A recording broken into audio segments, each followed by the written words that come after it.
Olá, Podosfera! Eu sou o professor Adriano Viário e esse é mais um episódio do BateCast, sempre um oferecimento de Great Job Comunicação, que vocês encontram no Instagram ou por greatjobcomunicação.com.br. Lembrando que esse programa pode ser acompanhado pelo canal do YouTube Prof.Viário e pelas principais plataformas de podcast. O meu convidado de hoje é escritor afrofuturista, top voice no LinkedIn em 2019, finalista do Jabuti 2020, 50 mais criativos pela Wired Festival e vencedor do Sim à Igualdade Racial 2020. Nesse ano está lançando o último Ancestral pela HarperCollins Brasil, é podcaster no Infiltrados no Cast e criador da série Ficções Selvagens. Eu estou falando de Alê Santos, tudo bem, meu amigo? E aí, salve, professor. Cara, prazer estar aqui trocando essa ideia contigo, cara. Obrigadão pelo convite. Pô, eu agradeço muito a tua presença, Lei. E eu vou te dizer assim, quando a gente lê o mini currículo das pessoas, eu entendo que o mini currículo diz o que, que a pessoa faz, mas não diz exatamente o que a pessoa é. E eu Sim. quero começar por aí. Quem é Alê Santos? Cara, Alê Santos é um cara do interior de São Paulo que cresceu no universo nerd, acreditando no poder das histórias e que, através dessa habilidade de contar histórias, se tornou publicitário, roteirista, escritor, ativista, comunicador, uma porrada de coisa assim, cara. É sensacional, cara. Eu queria te fazer uma pergunta assim, ó. O que, que é o afrofuturismo e no que o afrofuturismo pode contribuir no atual cenário étnico-racial brasileiro? Então, eu tenho várias definições sobre o que é futurismo. Eu tenho trabalhado na minha, que é uma definição que tenta conectar com o imaginário mais pop, sabe? Eu acho que o futurismo, eu defino ele hoje como um caminho de reconhecimento da contribuição intelectual e cultural negra no mundo, né, africana e africana em diáspora, dentro da ficção científica, dentro das discussões de ficção científica que envolvem inovação, tecnologia e futurismo. Isso Eu pode acho que ser tem definido isso. isso pode ser de alguma forma utilizado no ambiente escolar? O que que tu pensa a respeito? Totalmente, porque, professor, você sabe como a ficção ela influenciou o nosso mundo, né? Sabe que a gente discute hoje leis para controlar robôs, coisas que o pessoal estava discutindo no Robocop, sabe? Que era totalmente ficção e agora parece uma realidade. A gente tem vários filmes como Minority Report que falam sobre, que discutem através da ficção sobre sistema prisional, e a gente tem obras como Neuromancer, do William Gibson, que inventou o termo cyberespaço. Só que todas essas obras, elas partem de um imaginário branco, seja europeu ou branco estadunidense, né? E que é hoje o polo da ficção científica, o polo das discussões. E esse imaginário sempre subalternizou a intelectualidade negra, e não só negra, mas a indígena, asiática, todas as outras intelectualidades, né? A gente vê isso naquele filme Estrelas Além do Tempo, onde as mulheres pretas, a galera questionava o poder delas de levar um cara para o espaço. Então, nesse ambiente onde a ciência sempre subalternizou a intelectualidade, a contribuição negra, a antropologia também fez isso, criou figuras no cinema, na história em quadrinhos, criou um imaginário na cultura pop, onde a presença do negro não existe, não é o cientista, não é o desbravador, não é o estrategista, está sempre ligado a estereótipos ruins. Então, o que o afrofuturismo pode promover no imaginário das pessoas é trazer essas figuras, é humanizar, é colocar o negro como a Shuri, que é a grande cientista do Pantera Negra, tá ligado? É Uhum. colocar toda essa subjetividade rica de existência de pessoas negras. E eu estou falando do afrofuturismo em relação a negro, mas você tem os movimentos que colocam pessoas indígenas dentro dessa discussão sobre o futuro também, e a cosmovisão deles. Então, a questão é que o afrofuturismo traz para o debate e tenta massificar na cultura pop imagens de pessoas negras que são positivas e que contribuem para que uma criança no futuro pense e fala, pô, eu quero ser um cientista igual a Shuri. E aí, por conta disso, ela vai se envolver lá com matemática, com física, com coisas que ela aprende na escola, sabe? Eu acho que é bem isso. Me diz uma coisa, Lê, já mudando um pouquinho de assunto, dentro do universo da internet, a gente sabe que a gente vive um momento muito conturbado, um momento de cancelamentos, um momento de opiniões colocadas ao vento sem nenhum tipo de embasamento, absolutamente nada. A partir do momento que uma pessoa se torna mais pública, e é o teu caso, eu venho acompanhando tua Travou? trajetória. Oi, tá me ouvindo? Alô? Tô, Alô? tá me ouvindo. Tá vendo? Tinha Não. travado, mas Tá, não. voltou. Tranquilo. A partir do momento que tu te tornas uma pessoa mais pública, porque eu tenho acompanhado a tua trajetória e ela vem crescendo, isso aumenta também a resistência e a presença de haters e canceladores, Aumenta. ou eles começam a se esconder atrás disso? Aumenta e fica difusa, porque no começo você cresce, tipo, eu cresci fazendo thread sobre história de pessoas negras. Uhum. Então eu tinha aparentemente um inimigo assim bem definido, que é esse inimigo que chegou ao poder, que são a ala mais bolsonarista, que odeia educação, que não faz nada pelo MEC, que tipo tenta perseguir professores, que odeia que a gente revele histórias negras do mundo. Então nesse primeiro momento foi muito esse povo bolsonarista. Mas depois você se torna uma figura mais pública, aí a galera quer te criticar por qualquer coisa, tá ligado? Aí, você ouviu essa música, você tweetou sobre aquele filme, você não falou sobre tal assassinato, sabe? Então você se torna um alvo, porque você chega num patamar de debate público, e olha, eu não estou naquele patamar tão gigantesco assim, como os caras como Emicida, como os caras como Marcelo D2 tal, eu alcancei um espaço ali relevante, tá ligado? Então, mas é por estar nesse espaço, aí a galera quer te criticar por tudo que você faz e por tudo que você não faz. E aí você começa a ter... Meu cachorro tá maluco ali, né? Tranquilo. Aí você começa a ter... Deixa eu só fazer uma pra ele parar. Tem problema. Cara, meu cachorro, o Samwise, toda vez que eu vou filmar, ele fica louco. Estamos aqui conversando com a Alê Santos nesse episódio do Batecast. Então, aí toda vez que você alcança um espaço, o que acontece é que você vira alvo para várias pessoas. E é muito louco porque a internet, ela não deixa de ser uma massa psicológica, né? Como Freud dizia, a massa ela não é adepta às emoções complexas. A massa ou odeia ou ama. Então, aí você se torna alvo de quem odeia ou ama qualquer coisa. Filme, série, música, a sua própria existência, seu cabelo, sabe? Tudo. É muito complexo isso. Seu posicionamento, o fato de você estar conversando com pessoas que as outras pessoas odeiam também, já vira alvo, é bem complexo. Mas eu não sei no teu caso. No meu caso, eu tenho muitas pessoas que expressam esse ódio, que me mandam mensagens inbox e tudo mais, mas eu observo que isso acontece somente no campo da internet. As mesmas pessoas, quando me encontram na rua, às vezes dizem, eu gosto do teu trabalho, eu admiro o teu trabalho, coisa e tal. Eu não sei se isso acontece contigo também, se tem uma repercussão também no Sim, presencial ou se é só na internet. eu acho que é muito isso. Eu acho que a internet. Lembra daquele desenho, daquele episódio do Pateta, que na hora que ele coloca a mão no volante, ele vira Uhum, maluco? uhum, Eu sim. acho que na hora que você coloca a mão no Twitter, mano, as pessoas ficam ensandecidas.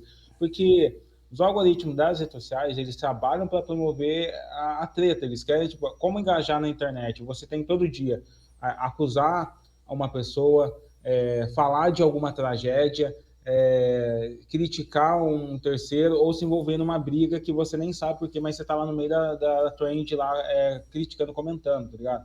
Acho que é Uhum. muito isso. As pessoas, a internet, ela promove esse ambiente onde o que engaja é o debate, é o confronto. E aí, por isso, as pessoas elas colocam a mão no celular, olham para a tela e ficam possuídos pela tela, ficam possuídos por tudo isso. Mas eu também tenho a sensação, ainda mais porque assim, eu moro no interior, né? Não moro Uhum. lá na capital de São Paulo. E aqui no interior as pessoas não usam muito Twitter. Eu sei disso porque eu tenho mais de 140 mil seguidores e quase nenhum deles é aqui da minha cidade. Então, às vezes eu Uhum. estou no meio daquela treta, tentando, o pessoal querendo me cancelar, me ofendendo, o pessoal mandando um monte de xingamento. Eu desligo o celular, abro a janela, vou na academia, vou na padaria. Mano, o mundo tá normal aqui fora. Sim, sim, sim, exatamente. Aí eu queria fazer uma pergunta para ti. Ano passado eu recebi uma série de críticas porque eu fui na Jovem Pan debater. Inclusive, quem me indicou foi tu. para ir naquele debate, né? Eu recebi várias críticas da nossa esquerda da internet dizendo que não tinha que ocupar aquele espaço, que não tinha que conversar, e eu sempre tive a convicção de que nós temos que ocupar o espaço e que temos que propor o debate, não é ir para brigar, para discutir coisa, e foi isso que eu fiz. O que tu pensa a respeito, o que tu não pensa? Porque eu sei que tu tá com um novo projeto aí que também gerou algumas críticas, algumas Gerou, coisas. assim, sabe o que eu penso? Essa esquerda da internet, ela esquece desse mundo fora da internet, né? Tipo, ela esquece que existe uma massa gigantesca de pessoas que, inclusive, são de periferia, são pobres e votaram num projeto de poder autoritário. E por que que elas estão votando nessa galera?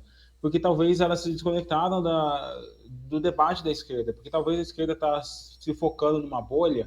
Vamos todo mundo nos mesmos programas, vamos todo mundo falar com as mesmas pessoas, só que essas pessoas não estão atingindo, cara. Quem está atingindo, tipo, a periferia é o da Atena, mano. Essa porcaria de programa policial é loucura na periferia, cara. É loucura, tipo, a minha família, mano, eu não consigo fazer eles parar de assistir essas porcarias, cara. Uhum. Eles assistem, e eles assistem a esses sensacionalistas, jornais sensacionalistas, e isso chega para eles, cara.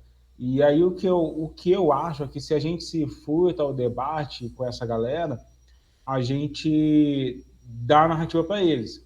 Se eles falam assim, esquerdista quer matar, esquerdista quer abortar, esquerdista quer destruir a sua família, você não tem ninguém mostrando que não é. Eles desenham um estereótipo, o estereótipo entra na cabeça de pessoas boas e as pessoas boas começam a acreditar.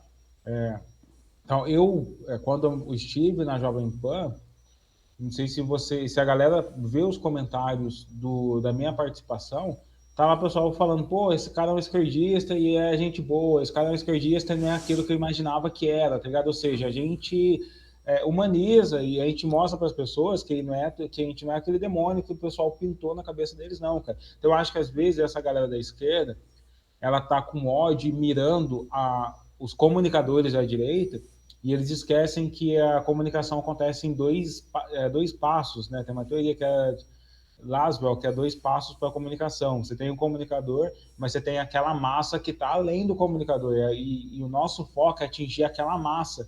O nosso foco não é ser amigo, é pegar uma cerveja e ficar indo lá trocar ideia com os caras da Jovem Pan. Tá? Nosso foco é passar a mensagem para essas pessoas que estão assistindo essa galera, para que eles não, para que eles desmontem na cabeça dele aquele estereótipo que eles têm do ativista, do militante agressivo, obtuso, que quer pegar uma arma e matar todo mundo, que vai destruir a família, que é satanista, que é não sei o que lá, sabe? A gente tem que desmontar esse estereótipo e vai ser difícil.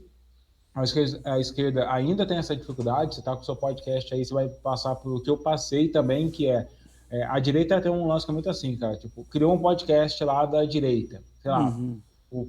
Por exemplo, o Sérgio Camargo, ele criou lá o perfil dele lá no Twitter. Em uma semana, ele atingia 100 mil seguidores. Por quê? Porque todos os deputados bolsonaristas, os grandes figurões da direita, estavam tudo apoiando e pedindo para a galera seguir. A esquerda não faz isso, cara. Eu tive o meu podcast, Infiltrado no Cast, durante 1 ano. Eu levei bolo de várias pessoas, personalidades. E, um dia eu vou gravar com você, e nunca aparecia, cara. E aí o que Uhum. acontece? O programa não ganha corpo, porque uma participação faz a diferença, tá ligado? Uhum. O Não, programa não ganhou, o programa não ganhou corpo, ficou ali num platô e tal, e a gente não cresce. E aí o que acontece? A gente vê essas mesmas personalidades aparecendo nos programas que eles criticam, tá ligado? Você vê, tipo, políticos, Ciro indo no Flow, fulano indo no Flow, mas uhum. aí quando a gente tá e outros youtubers, você conhece vários youtubers como Carlito, historiador, o Henri Bugalho e tal, a treta para um deles aparecer num desses canais, cara, é muito grande, muito grande. Eles quase não têm agenda. E Bom, aí fica complicado, porque assim, eles querem criticar que a gente não esteja lá, mas eles estão e eles não dão moral pra gente. É complicado isso. com certeza. Ale, no final dos anos 90, perguntaram para o saudoso Milton Santos o que era mais difícil no Brasil, se era ser negro ou se era ser intelectual. E ele, Lembro e ele disso. respondeu que o mais difícil era ser intelectual negro. E aí eu te pergunto, o que é mais difícil? É ser negro ou ser da mídia, ser artista, ser escritor? Ou se tu vai para a mesma resposta do Milton Santos? Eu acho que o mais difícil é ser um comunicador negro, porque é isso que eu falei para você, tipo, quando você é um comunicador, você vira um alvo de massa. Então, quando você não é um comunicador, quando assim, na minha experiência de vida diária, eu ainda posso ser impactado por estereótipos racistas, né? Quando meu cabelo, minha tatuagem, minha cor e tudo mais. Só que quando você está na comunicação, você está lá no Twitter, você é atingido por 40, 300, 600 pessoas te ofendendo, é muito mais pesado, tá ligado? Emocionalmente, assim. Então, ser um comunicador, ser um ativista negro, um comunicador digital de massa é mais difícil. É mais difícil. Tem horas que, tipo, realmente abandono o debate, mano. Tem horas que eu falo, mano, vou fazer outra coisa, vou viver esse mundo, porque um racismo de um indivíduo é difícil, mas o de 600 simultâneo é muito maior, cara. O Alessandro consegue ter vida particular com familiares, com amigos? Consegue não ser perturbado pela podosfera, pela internet? Não consigo, cara, tá cada vez menos. Cara, isso tem gerado várias tretas assim de família, porque primeiro da pandemia que distanciou, e segundo que eu tô o tempo todo trabalhando, cara, de domingo a domingo, e falando três, quatro coisas, principalmente esse mês de novembro, cara, eu tenho e meu livro, eu tô trabalhando numa série de TV também, que eu não posso falar ainda, Uhum. mas sei lá, cara, eu tô me sentindo cada vez mais esse cara da internet, menos o cara do mundo real. E isso é preocupante. Eu acho que eu preciso de um tempo. Mas sabe o que é louco? E isso que é uma armadilha, que é assim, a gente vê uma realidade sem oportunidades. Uhum. E aí que tipo que as oportunidades são escassas. E aí, quando as oportunidades vêm, cria em você um medo de dizer não. Sim. Como eu vou dizer não para um trabalho se eu não sei como é que eu vou estar daqui a 2 meses, tá ligado? E aí, nisso, eu não tenho a sensação. Uma vez o MC ainda falou para mim, cara, falou, pô, Ale, você tem que planejar o que você vai fazer nos próximos anos. Porra, mano, eu não consigo planejar, cara, eu só tô reagindo ao que vem, só tô reagindo ao que aparece, porque essa é a minha vida. Só que eu não sei avaliar se eu tô mudando para ser um cara que eu consigo planejar e se eu ainda estou respondendo dizendo sim para tudo. E aí, quando em alguns momentos da minha vida eu tô atolado e eu falo, putz, eu devia ter dito não. Eu acho que eu ainda estou lidando com isso, cara. Eu não sei para onde isso vai caminhar ainda.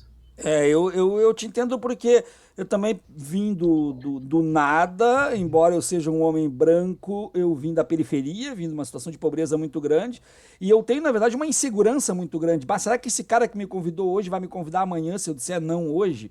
Entende? Eu lido com essa insegurança Sim, e acabo aceitando, porque essa pode ser a única oportunidade que eu vou ter de ocupar esse espaço, então eu tenho que pois é, cara. cancelar alguma coisa e fazer. E isso acaba sugando a gente, a vida particular, privada, filhos, no meu caso, namorada e tudo mais. Eu queria abrir uma questão aqui contigo, que é uma questão um pouco polêmica. Eu procuro não fugir das polêmicas aqui nesse espaço, tá? E embora seja uma questão mais voltada para o Rio Grande do Sul, ela pega muito a questão da negritude, e por isso que eu queria trazer contigo então, tá? Mesmo que tu não seja aqui do Rio Grande do Sul, fica muito tranquilo para responder, Tranquilo. porque é uma questão mais voltada para a negritude. Nós temos aqui no Rio Grande do Sul uma questão que vem sendo discutida há muito tempo, que é o hino do estado do Rio Grande do Sul.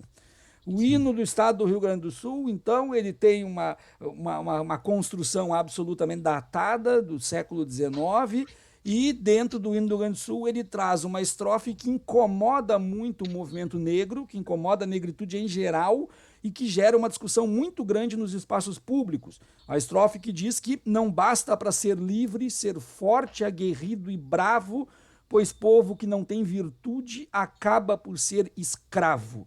O que tu pensa a respeito disso como um hino cantado em prosa e verso por um estado do país?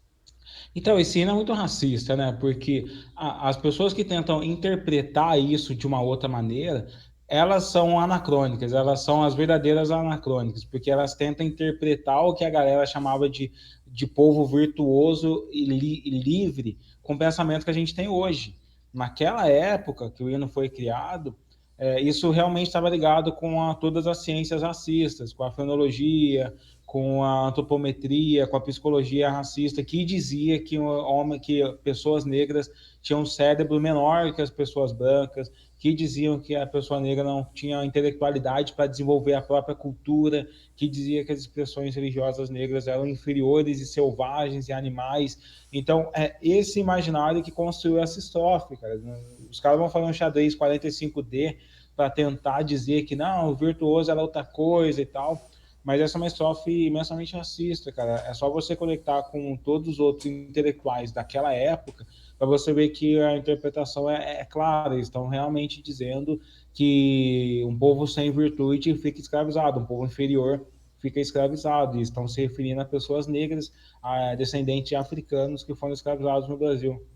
Eu vejo ler muitas pessoas dizerem na rede social, algumas pessoas até com algum embasamento, outras sem embasamento nenhum, grande parte delas sem embasamento nenhum, dizendo que nós estamos vivendo hoje uma situação em relação às questões étnico-raciais muito diferente do que era nos anos 90 e 80, e dizendo, eu não concordo, já vou te dizer de antemão, dizendo que o racismo está sendo desconstruído. Eu não vejo isso, mas eu queria a opinião de uma pessoa negra. Cara, assim, desconstruído, eu até acho que talvez a gente possa usar essa palavra, mas está sendo desconstruído uma escala de 0,1%, porque você, como professor de história, historiador, você sabe que as transformações demoram séculos às vezes, cara. Uma grande, para a gente considerar ali naquele calendário, aquele calendário galáctico do que era uma transformação na humanidade. Às vezes uma transformação leva 1000 anos, cara. Então a gente pode estar sendo desconstruído, pode, mas está no passinho da formiga. Tem coisas que avançou para caramba, tem coisas que avançou para caramba. Hoje negros não estão mais em cativeiro, tá ligado? Então isso já é uma coisa que já é uma transformação significativa. A gente ainda não está incluído na sociedade, beleza, a gente não está incluído ainda nas profissões de elite, a gente não está incluído ainda como grandes intelectuais da nossa nacionalidade. Então, beleza, isso a gente precisa evoluir muito, muito, muito, mas a gente também já passou por algumas coisas que hoje eu tenho a possibilidade de estar conversando com você aqui, falando para várias pessoas, coisas que, por exemplo, a galera do MNU, dos movimentos negros, nas décadas que eles lutaram, para reunir 40, para reunir 200 pessoas, eles eram espancados, eles tinham todo tipo de perseguição. Hoje eu consigo lançar um livro e ser lido, escutado por 100 mil pessoas e sem toda essa violência, tá ligado? Que eles sofreram naquela época. Eles realmente colocaram a vida deles em risco para falar para 50, 100 pessoas. Então, acho que as coisas estão avançando. A gente ainda tem muito que avançar rumo à equidade, rumo a uma possível igualdade, assim, sabe? Mas é isso, acho que é no passinho da formiga que as coisas vão acontecendo na humanidade. Sempre foi assim em todas as movimentações humanas, né? É importante ouvir tua resposta de um homem negro, porque a minha perspectiva, eu bato muito em cima de alguns amigos que usam uma frase, amigos brancos que usam uma frase que me incomoda muito, que é assim, eu sei o que é o racismo que tu sofre. Não, eu não sei, não. Eu sei o que é o racismo conceitual, mas eu nunca vou saber o que é sofrer o racismo. Isso aí é ou ingenuidade ou uma Sim. falácia. Né? Aí eu queria entrar um pouco no campo da política, Lê, te perguntando o seguinte: quando tu começaste a tua trajetória, seja sincero, passou pela tua cabeça que tu ia enfrentar um país com este quadro político atual em tão pouco tempo? Não sabia disso. Eu só queria contar história, sabe? De repente a galera começou a me chamar de comunista porque eu tava contando história, mano. E aí, de repente, eu já tava sendo jogado no hall dos esquerdistas, já tinha os pessoal da direita me odiando e sendo hater, assim. Há pouco tempo atrás, o Brasil não discutia dessa maneira política, tá ligado? Você tinha os dois campos que se confrontavam ali, mas que não tinha, sei lá, eu acho que o ódio não era tão escancarado, sabe? Ou o ódio não era a linha de frente da comunicação, né? Porque hoje em dia o ódio é a linha de frente da comunicação. Você precisa do extermínio do outro para que seu projeto de poder se constitua, tá ligado? Então acho que não era a minha intenção fazer esse debate político, até porque Eu não pretendo me candidatar a nada, eu não quero ser candidato, eu não quero. Eu geralmente não apoio diretamente candidatos, eu falo do meu voto quando eu quero, eu estou ali apoiando vários candidatos de esquerda porque eu gosto deles, tá ligado? Mas eu não sou, tipo, esse cara militante partidário que vai ficar levantando bandeiras o tempo todo, não, cara. Posso falar para você, vou votar no Haddad, vou votar no PT, mas eu não vou ficar apontando, defendendo eles cegamente, não, tá ligado? Eu só tô ali para marcar minha posição, porque a minha intenção é ser o que eu acredito na fantasia, o que eu acredito na ficção, o que eu acredito no imaginário popular.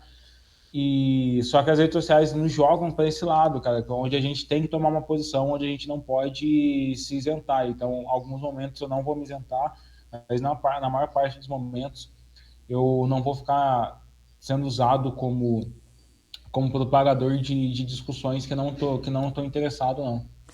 Ale, tem uma questão que acontece muito na minha percepção, e eu queria ver se isso acontece contigo, se a tua percepção ela é diferente, e que me incomoda muito. Eu não recebo críticas somente da direita. Eu recebo críticas da esquerda e eu observo muitas vezes a esquerda brigando entre si e por questões absurdas. Isso acontece também contigo ou não? Acontece pra caramba. Eu acho assim, eu aconteci no Twitter nessa dicotomia esquerda e direita. E eu sinto que o próximo governo vai ser de esquerda ou no mínimo centro-esquerda. E quando isso acontecer, aí as diferenças da esquerda vão voltar a se confrontar, tá ligado? Porque elas existem, elas são muito grandes e tem um pessoal muito mais revolucionário, porque são pessoas que realmente querem, tipo, destruir a sociedade como a gente quer e quer colocar uma outra coisa na parada. E eles me atacam pra caramba. É muito louco porque, por exemplo, o PCO sempre treta no Twitter quando eu falo de Monteiro Lobato, porque a gente sabe que o Monteiro Lobato era racista, o Monteiro Lobato foi do partido, e aí eles defendem. Cara, então assim, a esquerda ela é gigantesca e tem uma nova esquerda surgindo também, que é uma esquerda sei lá, que aconteceu nos Estados Unidos e que está sendo trazida para o Brasil, e tem muitos outros campos que estão rolando por aí. E eu acho que quando a esquerda voltar ao poder, a gente vai enxergar esses 50 tons de esquerda nesse país, cara. Acho que as coisas vão ver porque a direita brasileira colocou todo mundo na mesma caixa. E aí a gente que está dentro dessa caixa, a gente sabe que não é a mesma coisa. A gente pode ser pessoas de esquerda e que a gente tem interesses diferentes e formas diferentes de chegar ao caminho mais progressista, tá ligado? Eu me encaro mais, na verdade, como um progressista, assim, sabe? Eu acredito que eu gosto muito de ter uma visão progressista das coisas, e essa visão progressista, por exemplo, não é tão revolucionária no sentido de, vou matar todos os capitalistas. Eu não tenho interesse em, tipo, pegar em armas, tá ligado? Não mesmo. Não, eu também não defendo o aspecto extremista revolucionário, eu sou muito mais progressista e acredito na melhora e na reconstrução a partir do progressismo. Eu queria fazer um parênteses para ti, Ale, sobre a questão do pessoal que defende o Monteiro Lobato pela questão comunista.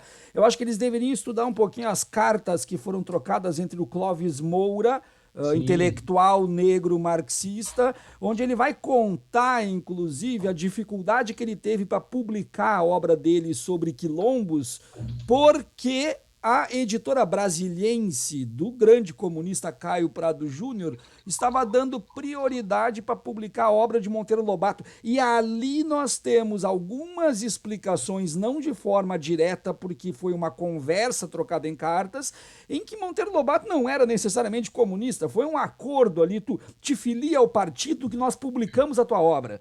Então, foi um acordo e acabou acontecendo isso. Eu queria também aproveitar para dizer para os ouvintes que esse papo vai ser um pouco mais curto, respeitando a agenda do Alê, tá? Então, nós vamos respeitar a agenda do Alê, vamos fazer o papo um pouco mais curto, então já vamos encaminhar aqui para nossas questões finais, Alê. E aí eu queria fazer uma pergunta para ti assim, quando começam as discussões dentro da rede social, quando elas realmente adquirem uma temperatura muito alta, em algum momento, seja sincero, em algum momento o Alê pensa em parar ou dar um tempo em alguma rede social? Isso passa pela cabeça?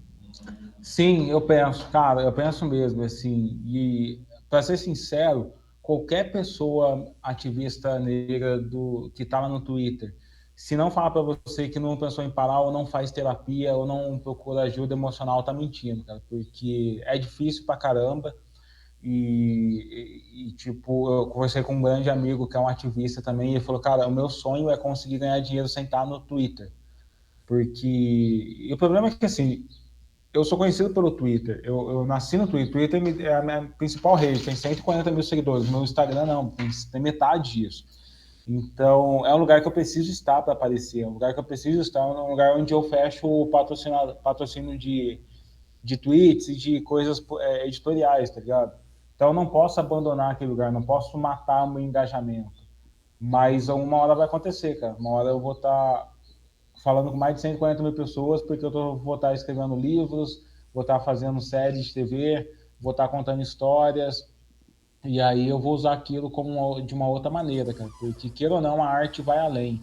A gente tem vários amigos da música, e aí você começa a pensar, por que os amigos da música não estão todo dia tweetando, cara? Porque a música vai muito além, tá ligado? O filme, cinema vai muito além, atinge as pessoas. Então, isso é um plano meu, tá ligado? É um plano de eu não tá cada vez menos discutindo com indivíduos no Twitter e mais discutindo com a massa através de grandes narrativas, tá ligado?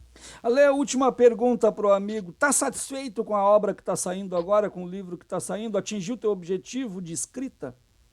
Cara, tipo, é difícil para isso para um escritor, né, mano? Porque eu poderia continuar escrevendo até hoje, eu poderia continuar escrevendo nos próximos 10 anos, tipo George Martin, sabe? Então, eu tô muito satisfeito com esse recorte. É um sonho para mim, cara. Eu sou aquele cara que, tipo, veio do interior, eu tava lendo Tolkien lá com 12 anos de idade, e hoje eu tô publicando na editora do Tolkien, tá ligado? Sei lá, mano, a sensação de que eu fiz algo que era impossível na minha vida, eu não sei explicar isso. Então, e a editora, ela abraçou, cara. Você vê, a edição tá linda, cara. Uma edição de capa dura, com uma ilustração foda do Rafael Albuquerque, que é um dos ilustradores oficiais do Batman na DC, tá ligado? Poxa. O Douglas Lopes, que é um cara que fez a capa da Forbes como colorista e também ilustrador do mapa. É um sonho, assim, cara. É um sonho e agora que a galera me deu a oportunidade, eu quero transformar esse sonho num hit e eu quero revolucionar a ficção brasileira. Tô nem aí, vou pra cima.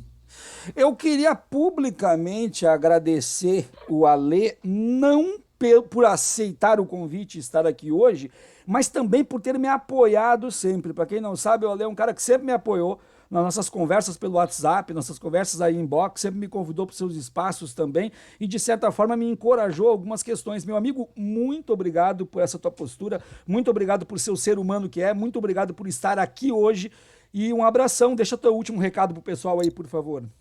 Professor, eu só quero agradecer também por todo o conhecimento que você espalha por aí, por não desistir também. Tô ligado que é difícil pra caramba, mas a gente tá junto, a gente tá muito junto. Vamos fazer isso virar, seu programa que seja cada vez mais sucesso, tá ligado? Que eu, tipo, desejo muito esse sucesso para o seu podcast, eu tenho certeza que vai acontecer cada vez mais.